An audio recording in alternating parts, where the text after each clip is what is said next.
Ganito na rin ba ang salangan ng mga kalan nyo? Naku, palitan nyo na yan. Maghanap lang kayo online. Tingnan nyo.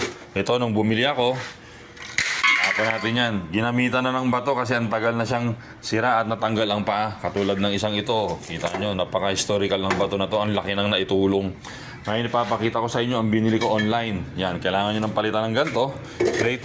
At saktong-sakto sa brand na ito, ng kalan na to, Centrix, ay sumakto itong plate natin. Pero sa standard, hindi siya. Pero pwede nyo naman yung bawasan. Hindi lang pala ito sakto. Medyo sobra pa ng konti. Pero pasok na rin yan. At ganito ang binilagay natin. Yan. Bumili rin tayo ganito online para sa kanyang pinakapaa. At isa pa, windproof. Yan. Huwag kayong gagamit ng ganito para sa windproof na bakal na gantong mabigat. Kasi hindi siya masyadong sakto. Hindi siya lumalapat sa pinaka ilalim, kaya medyo sasayaw pa yan. Unlike nung plate na yan, ay talaga naman kitang-kita nyo na sa baba siya lapat na lapat. Hindi na siya masyadong gagalaw. Okay? At yan, kahit simbigat ng kawa o kawali na ito, ang ilagay mo ay naman talagang pasok. Pinapitan na ng lawa, bakasyon kasi. Okay, yan po.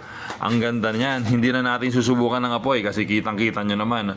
Ang gusto lang nating ipakita ay ang bigat nito at ang tibay ng binili nating paan ng kalan. Okay? At kung meron naman kayong maliit na isasalang katulad ng almiris, yan, halimbawa lamang, wala kasi tayong makita ng kaldero dito na maliit. Yan, pwede ito pang 4, pang 5 at 6 na paa. Okay, pwede mo yan. Isa lang katulad nito. Kitang-kita, diba? Ang ganda. Yan.